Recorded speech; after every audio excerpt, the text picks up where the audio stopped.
A partir de agora, programa O Despertar do Ser Integral, com Kátia Flock.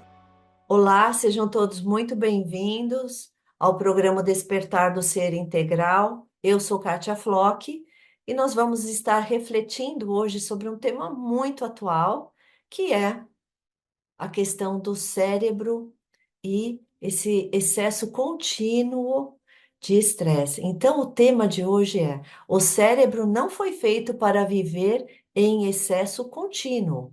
Ou seja, nós temos que tomar muito cuidado com o alto estresse. E nós sabemos que nos dias de hoje, a neurociência ela vem nos trazendo super informações sobre os extremos emocionais. Ou seja, quando vivemos preocupações excessivas, como medo constante, hiperatividade mental, uma sobrecarga emocional, o cérebro entra em estado de alerta permanente.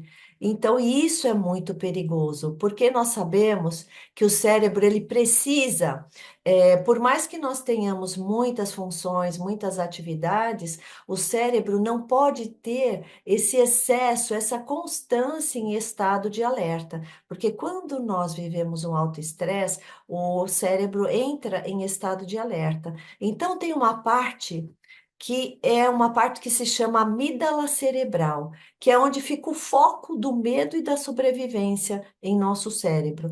Então, esta parte do nosso cérebro, ela fica com hiperatividade, ou seja, ela fica hiperativada. Então, sendo assim, o que acontece? Esta parte do cérebro vai sempre estar mandando para o organismo uma informação de que estou no estado de sobrevivência. E isso em constância, o que vai gerar? Ansiedade, irritabilidade, impulsividade. Gente, essa impulsividade emocional que vai acelerar toda a nossa produção de cortisol no sangue. Sabe o que significa isso? Meu Deus, há uma elevação de irritabilidade o tempo todo. Alguém vem falar com você, você não tem paciência. Um alto estresse que chega até dar uma aceleração cardíaca. Alguém briga com você ou faz alguma coisa errada perto de você, você já briga com a pessoa, já quer gritar com a pessoa. Ou seja, olha o que está acontecendo conosco nos dias de hoje. Precisamos tomar muito cuidado. Porque, na verdade, meus queridos, o excesso de estresse, aumentando o nosso cortisol, ele pode provocar o quê? Uma inflamação em nossas células, gerando doenças, uma baixa imunidade, favorecendo gripes, resfriados, você captar mais vírus, bactérias. E essa baixa de umidade, desculpe, de imunidade pode levar você à prática de várias possibilidades de doenças autoimunes. Então, apesar de você estar se cuidando, se você está com aumento do cortisol, você vai ter uma baixa imunidade. E essa baixa imunidade pode te favorecer até uma doença autoimune permanente, uma alteração de sono, problemas digestivos, piora da memória e até um esgotamento emocional. Então, veja bem, o excesso de estresse aumenta o cortisol e diminui a nossa saúde. É quanto a isso que nós precisamos aprender a valorizar. O desequilíbrio mental, ele vai gerar um sofrimento para todos nós. E nos dias de hoje, nós estamos vivendo uma possibilidade imensa de estarmos em desequilíbrio praticamente o tempo todo. E a ciência nos mostra também, a neurociência, que o pensamento repetitivo altera o funcionamento cerebral. Então, nós precisamos começar a pensar o que é que nós estamos repetindo constantemente em preocupações, em raiva ou uma melancolia por alguma situação que ocorreu e que nós não temos como mudar. Então, nós precisamos começar a lembrar que a própria ciência já nos ensinou que precisamos mudar de estado de pensamento para utilizar uma parte interessante da nossa mente, que nós poderemos dizer assim, que é como se fosse um botãozinho que você vai ligar ou desligar. Ou seja, quanto mais você pensa coisas boas e positivas, você vai ligar no modo calma, no modo estou sob o controle. Quando você aperta o botão do desligar e pensar só coisas ruins e negativas, você está determinando a você mesmo que você está sem controle nenhum e está indo a um desespero. Então, meus queridos, vamos começar a trabalhar a partir de agora. O estresse, ele tira muito mais a nossa saúde do que nós pensamos. Então, hoje, a maioria das crianças vivem no alto estresse, os adolescentes, os adultos e até os idosos. E o que nós temos que fazer? Recuar um pouquinho, voltar. Um exemplo que nós poderíamos dar é uma pessoa vivendo o tempo todo com medo, com tensão, com ressentimentos e pessimismo. O que vai acontecer com o corpo dela? Ela vai estar em estado inflamatório praticamente todos os dias. E isso é muito danoso para a nossa saúde orgânica e cerebral. Então, nós temos que aprender a mudar toda esta forma de vida.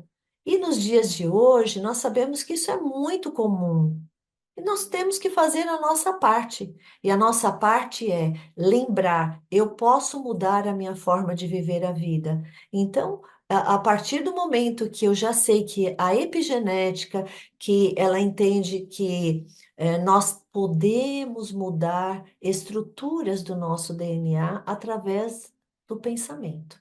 Então, se eu penso na saúde, eu mudo estruturas, mesmo que eu tenha aquele gene predominante de uma doença, de tanto eu pensar positivamente, o que que eu faço? Eu mudo aquele perfil do DNA.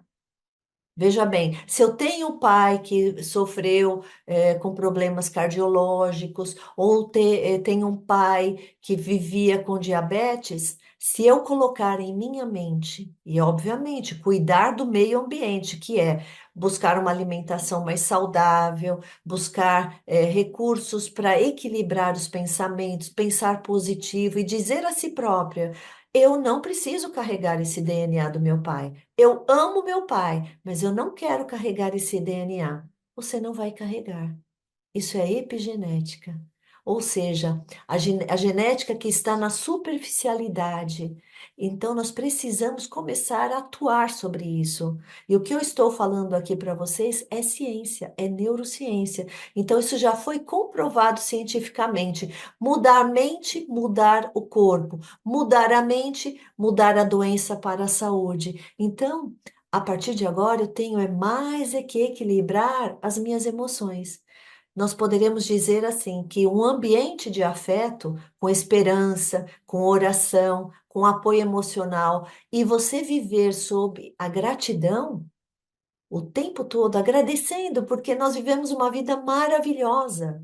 Nós temos a lua, nós temos as estrelas, nós temos o sol, nós temos o oxigênio todos os dias. Você imagina como é bom respirar quando nós ouvimos o canto de um pássaro, um sussurrar de um animal, né, que fica ali, principalmente no final do dia, que eles vão adormecer e eles ficam lá fazendo seus ruídos naturais, né? Um pôr do sol maravilhoso, a chuva, as nuvens. Se nós aprendermos a viver em gratidão com tudo isso que Deus nos ofereceu, para que nós tivéssemos forças para apreciarmos a beleza que está ao nosso redor, para vivermos uma vida mais saudável e uma vida mais otimista, para mesmo assim lidar com as nossas dificuldades, os nossos problemas e assim superar. Então, tudo isso irá nos favorecer a um equilíbrio emocional e biológico. Porque nós precisamos dos dois, ter saúde mental, saúde física, e eu diria assim, vamos acrescentar três aspectos importantes para nós cuidarmos. O último é o espiritual. Então, cuidando da mente, cuidando do biológico, que é o corpo, e cuidando da alma, do espírito, e enfatizando a você mesma que você entende que está aqui nesse planeta de passagem. Desde que você nasceu até o momento do seu desencarne, tudo isso só serviu para você crescer, crescer como indivíduo espiritual. Então, nós temos que aprender a mudar com a nossa força de vontade todas essas estruturas negativas que nós mesmos criamos. Por isso que nós temos que entender que viver as dificuldades, os problemas da vida não é fácil, mas nós temos que pôr ali uma condição de controle. Nós temos que entender que o excesso emocional é que vai proporcionar desequilíbrio. Então, se você excessivamente carrega os seus pensamentos de coisas negativas, desequilibrantes, o que que vai acontecer? Você vai viver sob essa nuvenzinha cinza sobre a sua cabeça o tempo todo. Então, isso é excesso emocional que vai afetar a sua forma de viver, o seu comportamento, o seu organismo, as relações que você vai ter com pessoas. Então, essa relação espiritual com o excesso é muito perigoso. Nós temos que recuar um pouquinho. E eu gosto sempre de lembrar do aspecto filosófico. Por quê? Porque a nossa doutrina espírita, ela é filosofia, ela é ciência e ela é Jesus. E Jesus é o símbolo do amor. Então, a nossa doutrina espírita está embasada sobre esses três pés, né? É um tripé que nos deixa em fortalecimento, preparado para vivermos a vida.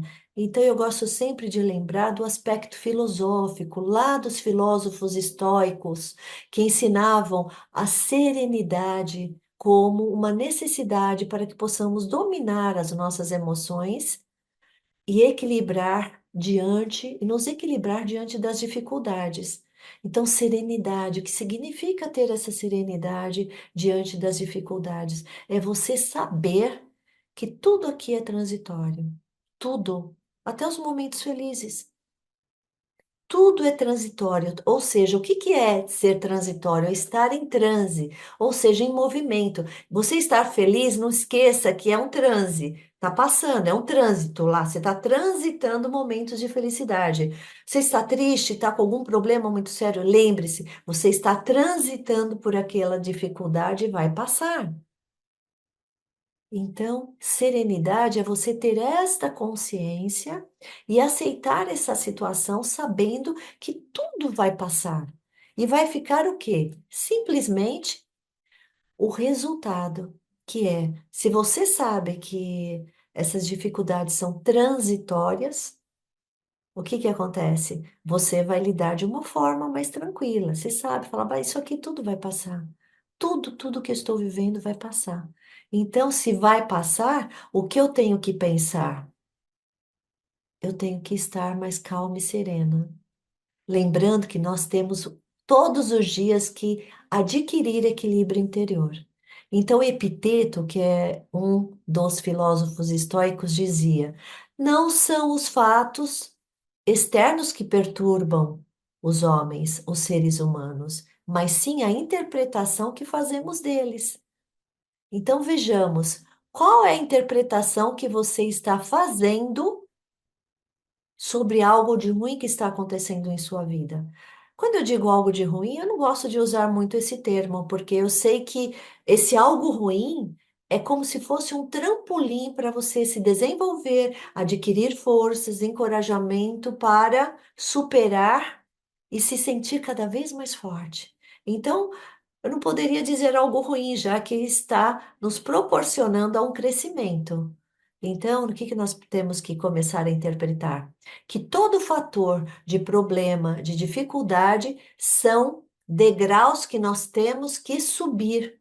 E cada vez que você encara com serenidade essas perturbações, você estará subindo gradativamente cada degrau.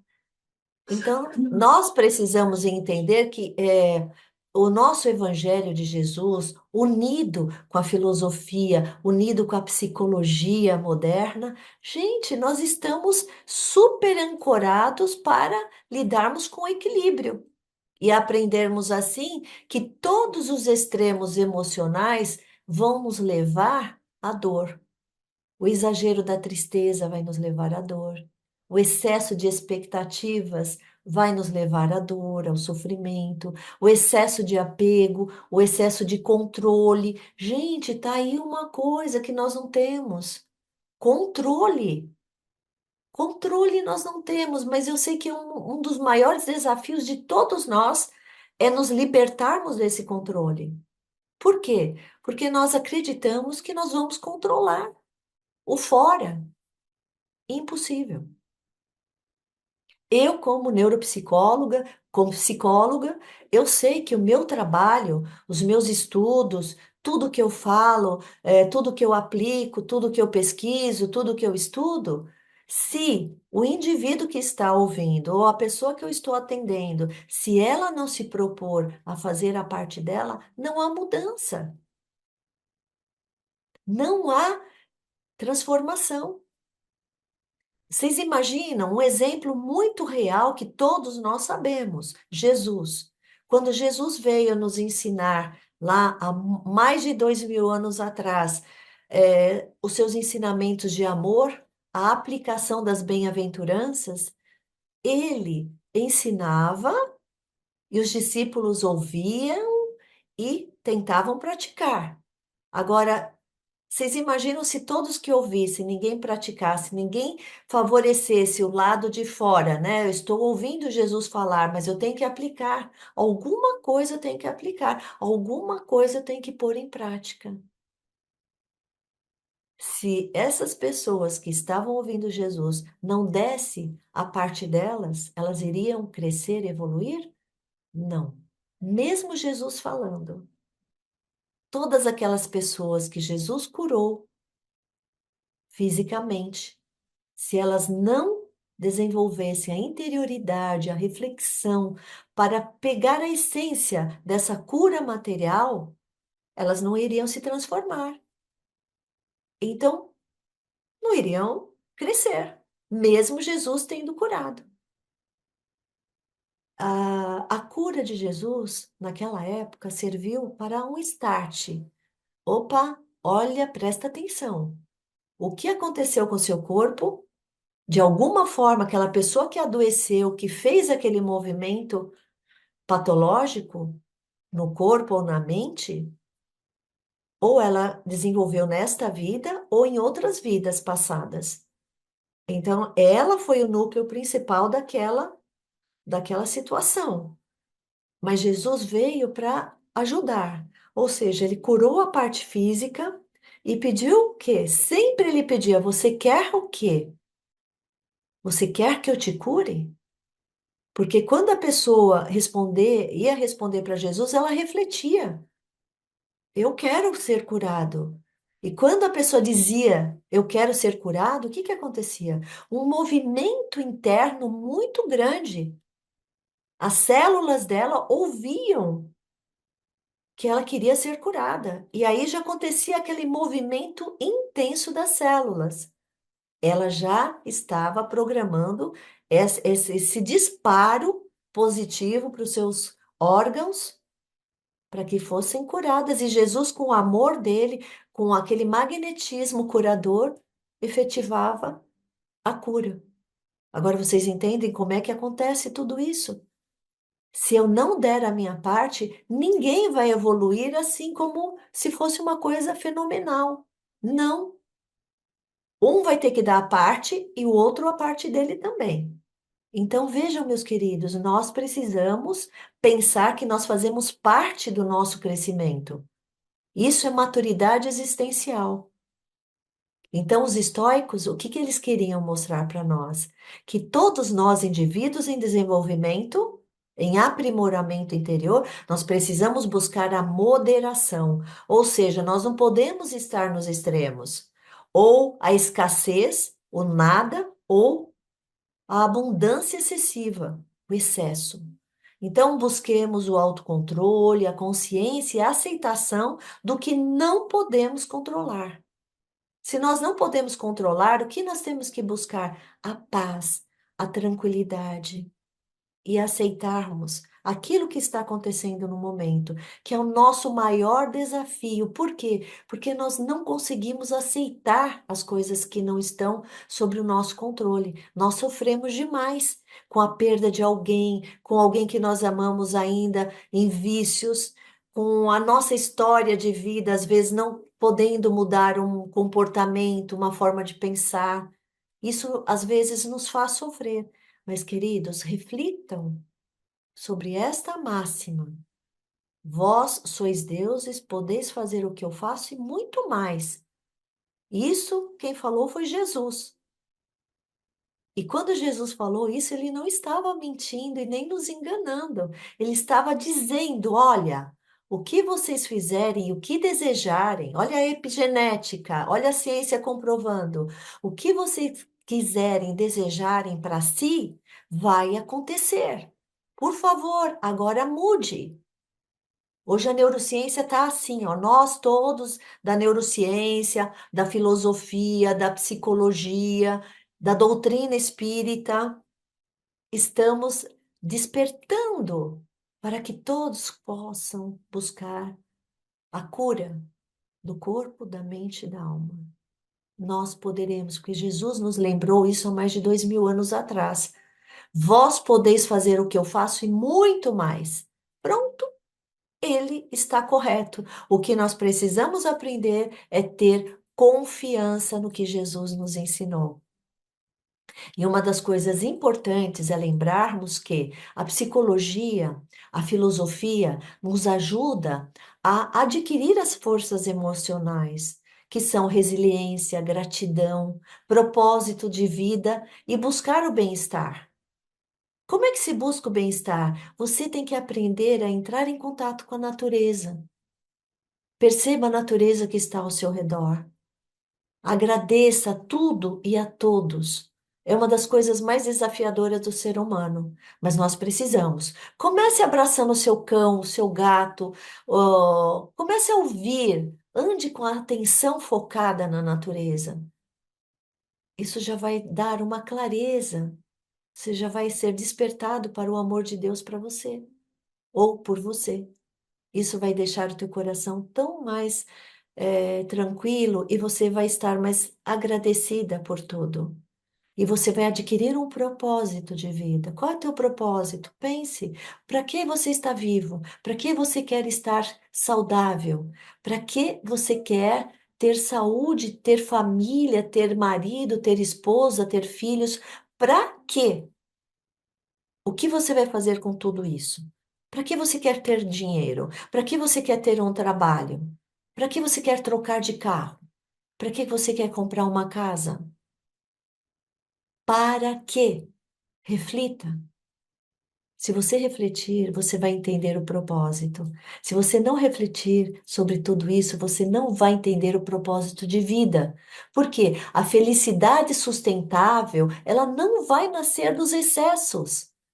Ela vai nascer, sim, do significado de vida que você der a você mesma, aos vínculos, às virtudes que você adquirir, que vão te levar ao equilíbrio.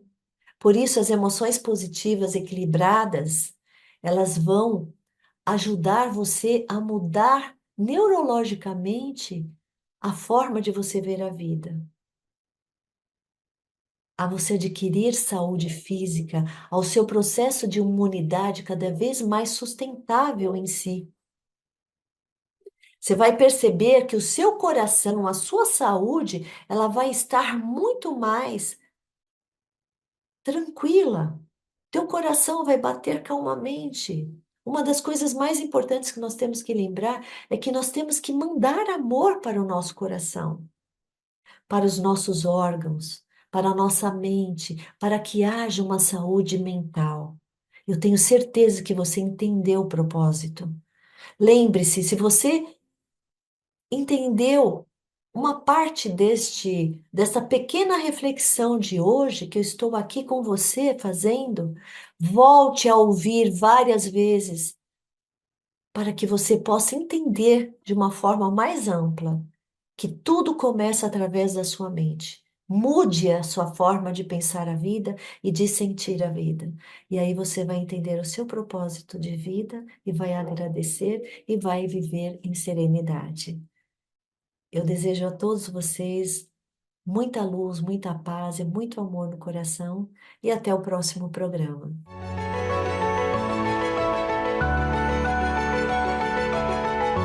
Você acompanhou o Despertar do Ser Integral com Kátia Flor.